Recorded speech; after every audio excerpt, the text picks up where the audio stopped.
नमो बुद्धा, जय भीम। मैं नैना गौतम।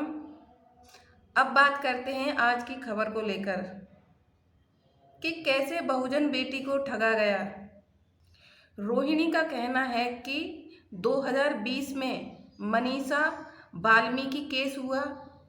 उस केस में चंद्रशेखर आज़ाद बहुत ज़्यादा हाईलाइट हुए, तो मुझे लगा कि ये व्यक्ति वाल्मीकि समाज के लिए लड़ रहा है, संघर्ष कर रहा है। तो ये सोचकर मैंने चंद्रशेखर से बात की। रोहिणी का कहना है कि कैसे बहुजन समाज को बांटा जा रहा है, कैसे तोड़ा जा रहा है, कैसे बहुजन मिशन को बर्बाद किया जा रहा है। अब मैं चुप नहीं बैठूंगी। मैं अपने दुख दर्द भूल सकती हूँ, लेकिन समाज का जो नुकसान किया जा रहा है उस नुकसान को मैं सह नहीं सकती। लेकिन मैं अब चुप नहीं रहूंगी। रोहिणी का कहना है कि मैं माननीय बहन जी को अपना आदर्श नेता मानती हूँ। मैं बहन जी को त्याग मूर्ति और महानायिका क्यों बोलती हूँ? क्योंकि बहन जी का संघर्ष व बलिदान मैंने देखा है और पढ़ा है। लेकिन इन 10 साल को ना देखते हुए बहन जी का पूरा जीवन का संघर्ष देखिए। रोहिणी का कहना है कि मैं अब अपने समाज के लिए काम करूंगी। मैंने अपना जीवन अपने समाज के लिए समर्पित कर दिया है। जब तक जिंदा हूँ अपने ही लोगों के लिए काम करूंगी और मेरा एक ही संकल्प है।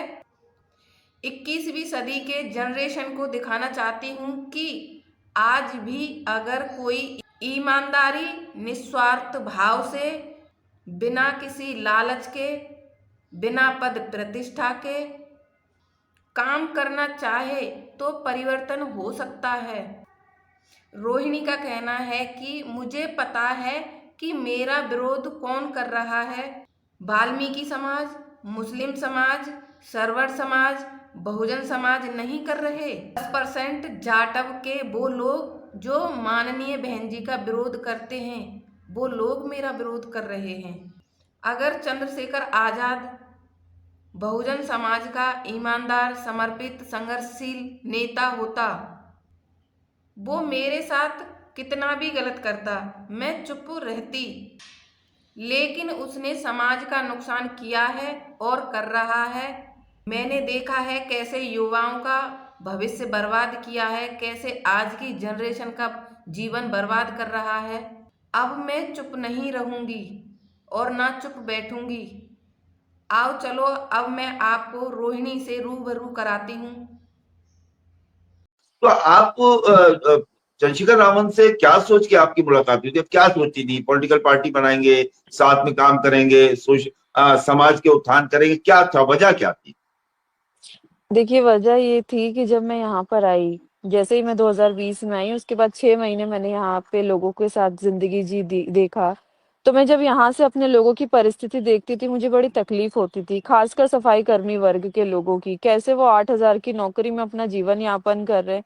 जब मैं सुबह 5 बजे अपनी छत पे पढ़ाई करती थी, मेरी समाज की महिलाएं झाड़ू लेकर बारिश में, ठंड में, गर्मी में अपने बच्चों को छोड़ के झाड़ू लगाने जाती थी। तो मैंने यहाँ पर इंटरनेशनल लेबर ऑर्गेनाइजेशन के ऊपर रिसर्च की। मैं यहाँ के कुछ अधिकारियों से, तो जब मैंने 2020 में मनीषा वाल्मीकि कांड हुआ, उस वक्त जब चंद्रशेखर ने वहां पर उस मामले से वो हाईलाइट हुए, तो मुझे लगा कि शायद ये व्यक्ति एक संघर्ष कर रहा है और ये वाल्मीकि समाज की आवाज उठाना चाहते, तो क्यों ना ये आईएलओ का जो ये एक क्रेडिट है मैं चंद्रशेखर को दूं। इस सोच के साथ मैंने उनसे बात की। जब हमारी बात इस पर हुई तो मैंने उनको समझाया, और मैं मतलब एकदम टू बी क्लियर, मैं भाई, मैं अपनों से बड़े, वही इंडियन कल्चर, इंडियन लड़की अपने से बड़े उम्र के व्यक्ति को भाई संबोधित करती है। तो मैंने उनको बताया कि प्लीज आप इस चीज को देखिए, आप मुझे रिपोर्ट तैयार करके दीजिए कि किस तरीके से होती है, क्योंकि यहाँ पर एक एक्टिविस्ट और जो इस तरह के यूनियंस और उनकी आवाज को उठाया जाता है। उस वक्त तो मैं स्टूडेंट थी, तो मुझे वो रिपोर्ट तैयार करके देते, मैं यहाँ पर पेश करती इस तरीके से। अब उन्होंने जब मेरे विचार सुनना शुरू किए, बातों का सिलसिला शुरू हुआ, बस ये वहां से ये कहानी इस तरीके से शुरू हुई। राजपथ चूंकि आवाज कहा जाता है, ये जो बहुजन लोग हैं उनकी आवाज कहा जाता है। सीधा साफ सवाल, आपको डर नहीं लग रहा? डर कैसा? जो इंसान सच्चा होता है, जो न्याय की लड़ाई, देखो बाबा साहब अम्बेडकर भी डर जाते अगर वो गलत होते, काशीराम साहब भी डर जाते अगर वो गलत होते। जो इंसान सच्चा है वो कभी ना आज डरेगा, ना कल डरेगा, ना कभी डरेगा। भाई जो बात मैं बोल रही हूँ वो सच ही तो बोल रही हूँ, और सच बोलने से भी अगर मैं डर गई तो फिर मेरा यहाँ तक पहुंचने का मकसद मतलब ही क्या हुआ? अगर मैं झूठ बोलती, अगर मैं किसी तरह की कोई स्क्रिप्ट तैयार करती, या मैं किसी के दबाव में ये सब करती, आज की तारीख में अगर मुझे कोई 500 करोड़ या 5,000 करोड़ भी देगा ना, तब भी मैं अपने स्वाभिमान से समझौता नहीं करूंगी, और मैं इस तरह की चीजें नहीं करूंगी। ये मेरा दर्द है जो मैं समाज को बताना चाहती हूँ, और उसके पीछे भी रीजन है। उस वक्त अगर आप देखो कि कोई नेता अपनी समाज के साथ सही नहीं कर रहा है और आप उस सच को जानते हो, तो आप उस वक्त क्या करोगे? आप बोलोगे, आप समझाओगे। पहले तो आप उसको व्यक्तिगत समझाने की कोशिश करोगे, आप समझाते रहोगे, फिर उसके बाद में आप बोलोगे। अब मेरे लिए यही चीजें हो जाती है। अब मैं ट्विटर पे ही लिख पाती हूँ उसके लिए भी कि समाज को बताना चाहती हूँ सच, लेकिन जब जिस तरीके का समाज का मैं ये देख रही हूँ एक तरफा जो चला जाता है, सबसे पहले तो वो मुझे बहुजन बेटी ही नहीं मानते, जो लोग मेरा विरोध करते हैं। स्वर्ण मेरा विरोध नहीं कर रहा, मुसलमान मेरा विरोध नहीं कर रहा, कोई और अन्य जाति का मेरा विरोध कौन लोग कर रहे हैं, वाल्मीकि समाज मेरा विरोध नहीं कर रहा। मेरा विरोध कर रहे हैं 10% जाटव समाज के वो लोग जो बहन जी का भी विरोध करते हैं, तो मुझे उनसे कोई शिकायत भी बहुत नहीं है। अच्छा जवाब आपका कि आपके विरोध में वो लोग खड़े हैं जो बहन जी का भी विरोध करते हैं, काशीराम साहब हाँ। की चॉइस का, जो हम्म। काशीराम साहब ने अपना उत्तराधिकार बनाया उसका विरोध करते हैं। क्या ये हाँ। माना जाए कि भारत में जो भक्ति का एक समय शुरू हुआ है, काल शुरू हुआ है, कि अब नेता के समर्थक नहीं होते हैं, भक्त होते हैं, स्ट्रेट फॉरवर्ड, सीधे सीधे? क्या जो लोग चंद्रशेखर के भक्त हैं वो आपका विरोध करते हैं, वही मायावती का, काशीराम का विरोध करते हैं? अगर जो दुर्दशा है सबसे ज्यादा वो हमारी समाज की है, तो हम अपने समाज को जागरूक करने करेंगे, अगर हम नहीं करेंगे तो फिर कौन करेगा? मेरा ये विरोध इसलिए होता है क्योंकि मैं एकदम स्ट्रेट फॉरवर्ड सारी चीजें बोलती हूँ। ये तर्कवादी हूँ, मैं तर्क करती हूँ हर एक चीज के, बोलती हूँ हर एक चीज को लेकर उसको। अब मेरे विरोध के ना दो सबसे बड़े कारण हैं जो मेरे सामाजिक जीवन के ऊपर बहुत ज्यादा प्रश्न चिन्ह खड़ा कर देते हैं, और जो दिसंबर के वक्त तो लोगों ने मुझ पर ये आरोप लगा दिए कि सांसद का चुनाव है इसीलिए रोहिणी ये चीज कर रही है, पहली चीज। दूसरी चीज, फिर उन लोगों ने ये कहा कि ये जाटव वाल्मीकि एकता को तोड़ना चाहती है। अपने परिवार से नफरत कैसे करेगी? जाटव वाल्मीकि अलग हुए कैसे? हम एक परिवार है, हम सब बाबा साहब के अनुयायी हैं, हम बहुजन समाज के लोग हैं। ये बहुजन समाज है क्या फिर? अगर हमको जातियों में ही बंटना है तो, अगर हमें जातियों की ही बात करनी है तो 2019 में जब मेरी स्कॉलरशिप मिली थी ना, जब मुझसे ये सवाल किया गया कि आप अपने आदर्श नेता आज की तारीख में किसको मानती हो, तो वो आज भी मेरी न्यूज वो प्रिंट है, आप मेरे फेसबुक पे या कहीं भी देख लीजिए। मैंने कहा मैं बहन जी को अपना आदर्श नेता मानती हूँ। उन्होंने बोला क्यों? उस वक्त तो मैं उतना ज्यादा पॉलिटिकल चीजों को इन सबको समझती भी नहीं थी, एक स्टूडेंट लाइफ से आई थी। लेकिन मैंने जब बहन जी के संघर्ष को देखा, देखो देश की हर महिला एक आदर्श के रूप में उन्हें ही मानेगी। त्याग मूर्ति मैं क्यों बोलती हूँ उनको, महानायिका क्यों? क्योंकि उनका जो जर्नी है ना, आपको जर्नी को समझना होगा। बहन जी के आज के 10 साल देखकर उनकी जजमेंट करने से बेटर है कि आप उनकी पूरी जिंदगी को देखो, उनके पूरे समर्पण को देखो। जी। आप स्विट्जरलैंड से ही ये लड़ाई लड़ेंगी कि आप आ रही हैं भारत इस लड़ाई को लड़ने के लिए, अपने समाज के लिए, और साथ साथ में अपनी, आपकी अपनी जो खुद की लड़ाई है? देखिए मेरी खुद की लड़ाई इतनी बड़ी हो ना हो, लेकिन मेरी समाज की लड़ाई बहुत बड़ी है, और मैंने अब अपनी जिंदगी को अपने समाज के लिए समर्पित कर दिया है। अब मैं जब तक जिंदा हूँ अपने लोगों के लिए काम करूंगी, और मैं, मेरा एक ही संकल्प है कि मैं 21वीं सदी की जनरेशन को ये दिखाना चाहती हूँ कि आज अगर कोई बहुत ईमानदारी से, निस्वार्थ भाव से, बिना किसी लालच के, बिना किसी पद प्रतिष्ठा के लालच के अगर समाज में परिवर्तन करना चाहे तो परिवर्तन होता है। बस इसी चीज की मेरी लड़ाई है। इसीलिए अब मैंने, अगर मैं चाहती, अगर मुझे इतनी ही राजनीतिक भूख होती, राजनीति, तो मैं अभी 3 महीने में आई थी पीएचडी करके, मैं किसी भी पॉलिटिकल पार्टी को ज्वाइन करती, काम करती चुपचाप अपना। हमारा जब होगा, राजनीतिक उम्मीद की वजह से समाज का सबसे ज्यादा नुकसान हो रहा है, इसीलिए परिवर्तन के लिए काम करना पड़ेगा। जब मैं विदेश में रहकर अन्य देशों के लोगों के साथ एक सहमति के साथ यहाँ पर हम काम करते हैं, तो हम अपने देश के लोगों के साथ में भाईचारा डेवलप क्यों नहीं कर सकते? और इस लड़ाई से हमारे समाज का क्या भला हो रहा है? ये बहुजन बहुजन करना, अम्बेडकरवाद को चलाने से इंडिविजुअल सक्सेस तो मिल रही है, एक व्यक्ति उठ के बन जाता है नेता, एक व्यक्ति बन के मिल जाता, एक्टिविस्ट बन जाता है, नहीं है। आसान है क्या मायावती बन जाना, बहन जी बन जाना? कितना संघर्ष लगता है। एक महिला होने के नाते मैं जानती हूँ कि मैं क्या क्या झेल रही हूँ। आज मेरी 30-31 साल की उम्र है, मैं जानती हूँ कि इस उम्र में मैंने क्या क्या झेला है, किस तरह से अपने दिलो दिमाग पे हर एक चीज पे काबू करके आपको काम करना पड़ता है। तो सोचो, वो तो इतनी कम उम्र में निकल चुकी थी। इस त्याग को समाज क्यों नहीं समझता, क्यों उनके ऊपर सवाल खड़ा करता है? बता, आप बहन जी पे सवाल उठा लोगे, आप दूसरों के नेताओं के ऊपर उनकी गलतियों पे सवाल उठा लोगे, लेकिन आप गलती को गलती ही नहीं बोलना चाहते हो। आप मतलब दलितों को मूर्ख बनाना कितना आसान है। कोई भी आएगा जय भीम का नारा लगाएगा और मूर्ख बन गए हम। हमको लगा अब यही हमारा सच्चा हितैषी है। अरे आप उसके काम का एनालिसिस तो करो, उसने काम क्या किया आपके लिए, और फिर उसके काम के एनालिसिस में कितना नुकसान कितना फायदा समाज का किया उसको समझो। बुद्धिजीवी तरीका तो यही होता है कि नहीं नहीं, बस इसने आंदोलन कर दिए, ये आवाज उठा रहा है, ये नौटंकी कर रहा है, यही हमारा लीडर है, मैं इसके खिलाफ हूँ। मैं तो इस चीज को देखती हूँ कि युवाओं का कितना भविष्य बर्बाद हुआ। मैं अभी जब अपने जो देश के अलग अलग हिस्सों में गई, उत्तर प्रदेश में गई, राजस्थान में गई, मध्य प्रदेश में देखा, हरिद्वार, उत्तराखंड के एरियाज में देखा, हिमाचल में, हर जगह के युवा जो मुझसे मिलने आए ना, वो लोग यही बोल रहे, बहन हमारे ऊपर 3 से 4 मुकदमे हैं। तो मैंने बोला कैसे लगे? तो उन्होंने कहा भीम आर्मी के आंदोलन में लगे। उनके मुंह पे एक ही शब्द था। तो मैंने बोला अभी क्या करना है? तो बोले अब हम नौकरी करने लायक नहीं हो गए। फिर अब मैंने क्या करा, भीम आर्मी छोड़ दी हमने, क्योंकि वहां हमारा ये लॉस हुआ और किसी ने चीजें। अगर चंद्रशेखर समाज का एक ईमानदार, समर्पित और संघर्षशील नेता होता और वो मेरे साथ कितना ही गलत करता, वो मेरा मर्डर भी कर देता या वो मेरी इज्जत कितना भी नुकसान, तब भी मैं पैर पीछे कर लेती सकती। लेकिन उसने तो समाज की इन चीजों को कितना नुकसान किया। आज अगर उनका तो पुराने कहना लोग उस दिन चैनल पे कह रहे थे कि एक भी आदमी लाइए जिसपे मुकदमा हुआ हो, किसी पे मुकदमा नहीं हुआ, वो ये और कहते हैं। मैं हजारों खड़े कर दूंगी, उसके बाद क्या होगा? मैं लेकर आ जाऊंगी लड़कों को, जो लिस्ट बनी हुई है उसका क्या होगा?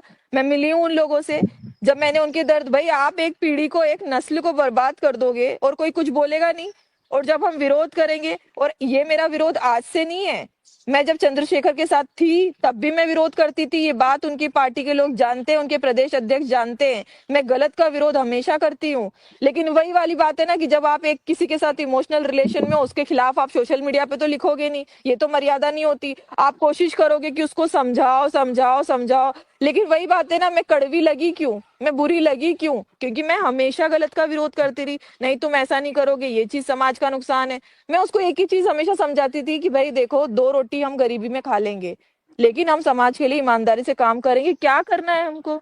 हमें घर मकान, ये शान शौकत का, जब हम आंदोलन के लिए निकल गए तो बस निकल जाओ ना। हमारे महापुरुषों ने घर बनाए क्या? बाबा साहब अम्बेडकर का घर किसी को पता है? काशीराम साहब के घर की स्थिति को पता है?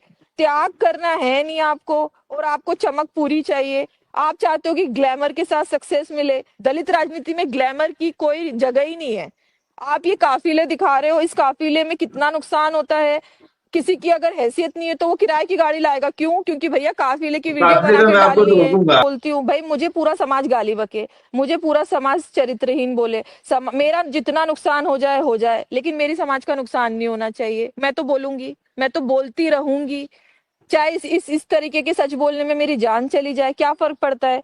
मुझे कोई भूख नहीं है किसी चीज की कि मुझे बहुत कोई घर बंगला गाड़ी बनाना है, या फिर अगर मैं रास्ते थे, मेरी पीएचडी फिनिश हुई, मैं बहुत ज्यादा परेशान हो चुकी थी, डिप्रेशन में जा चुकी थी।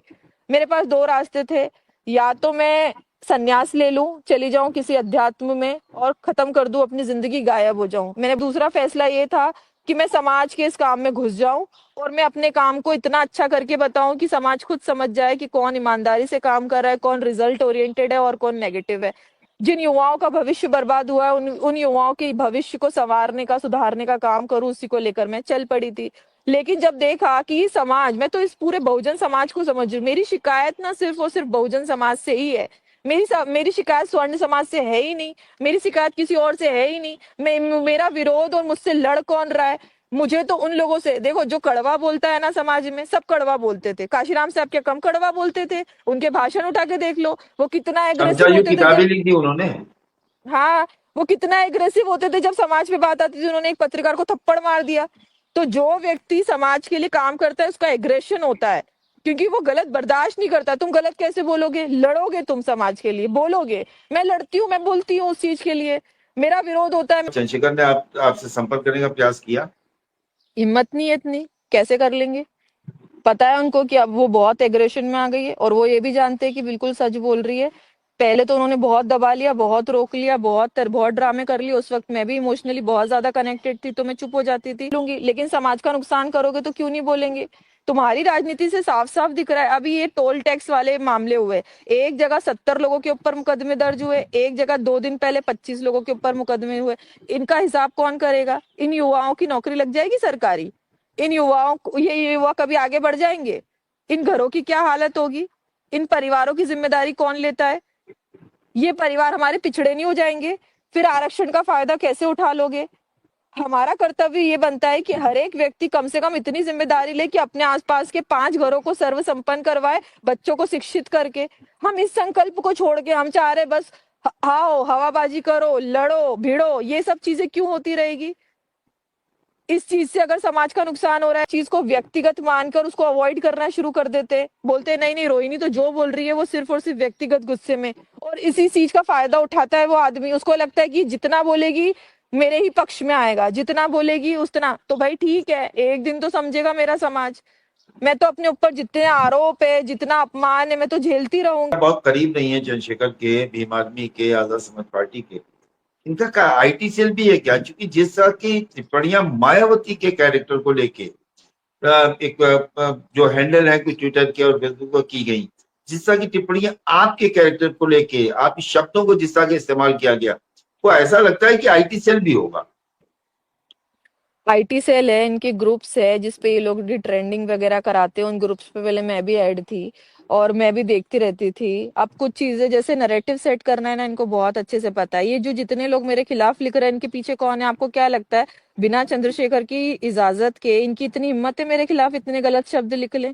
इन अरे आप लोगों ने अपनी किस बात तरीके करिए, की, मायावती के खिलाफ लिखा गया और मैं वो वही शब्द कह जो रही कोई हूँ। सुनना नहीं चाहेगा।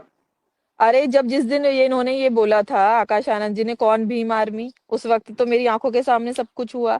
उस वक्त तो मेरे पास भी कुछ ट्वीट आए कि ट्वीट करो, लेकिन मैंने बहुत समझदारी दिखाई। उस वक्त मैंने ट्वीट नहीं करा। मैंने बोला मैं क्यों आकाश आनंद का विरोध करूं, भाई ये उनका विचार है। और मैंने कभी आकाश आनंद जी के ऊपर नेगेटिव नहीं लिखा। आपने एक चीज देखी होगी, 2 से 3 साल पहले चंद्रशेखर के बहन जी के ऊपर विचार कुछ और थे। वो बिल्कुल प्रखर होके विरोध करते थे। मैंने उनको बहुत अच्छे से, हमारी इस पे घंटों बात हुई है भाई। हम व्यक्तिगत रिश्ते में रहे हैं, हम 4-4 घंटे 5-5 घंटे हम बात करते थे। ये बात बिल्कुल सच है, हमारा इतना रिलेशनशिप में बॉन्ड रहा है। और हम तो मेरे मुझसे ज्यादा चंद्रशेखर के दिमाग को कोई नहीं जानता है। मैं जर्नी को मैं जानती हूँ कि वो क्या बोलता है, कब बोलता है, वो क्या करेगा, सारी चीजें। तो जब बहन जी को मैंने उनको एक ही चीज समझाई, तुम अगर बहन जी का विरोध करोगे तो पूरा का पूरा रविदासीय समाज, जाटव समाज तुम्हें कभी भी अपना नेता नहीं मानेगा, चाहे वो बहन जी के विरोधी ही क्यों ना हो। बहन जी एक त्याग मूर्ति है। करते थे रोहिणी, मेरा कल इंटरव्यू है बहन जी के ऊपर, क्या बोलना है? तो जब से तो उन्होंने हमदर्दी, मैंने बोला बहन जी का विरोध करके तुम कभी भी बहुजन समाज के लीडर बन ही नहीं पाओगे। तो तब से उन्होंने ये लाइन पकड़ लिया, वो बहन जी के लिए पॉजिटिव ही बोलते हैं उसी दिन के। आपने देखा होगा ये चीज 2.5-3 साल के से ही हुई है, उसके पहले नहीं थी। और ये शब्द गुरु बोलो, उनको समाज की नेता बोलो, उनको बोलो मैं तो आपके आदर्शों पे चल रहा हूँ, मैं तो आपके कारवां को, ये चीजें हम ही समझाती, मैं ही समझाती थी। आप कानूनी कार्रवाई कब तक करेंगी? क्योंकि सब ये कह रहे हैं अगर कुछ है तो कार्रवाई क्यों नहीं करते?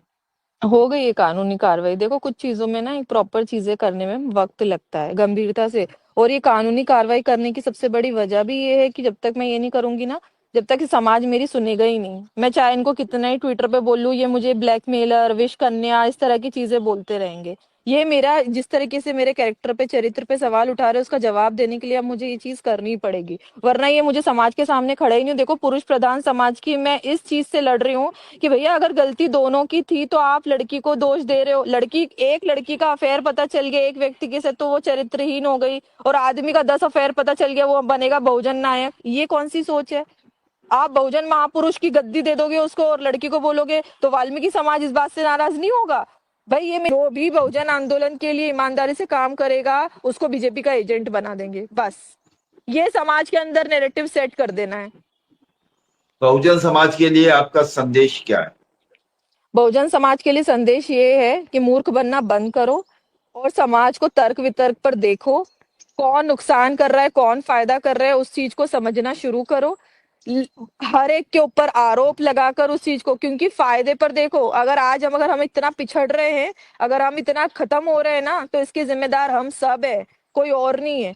दूसरों को कोसने से पहले हमारे अंदर सुधार लाना और हमारे लोगों में सुधार लाना शुरू करो। मैं तो चैनल सब्सक्राइब नहीं किया हो तो चैनल को सब्सक्राइब करें, लाइक करें, शेयर करें।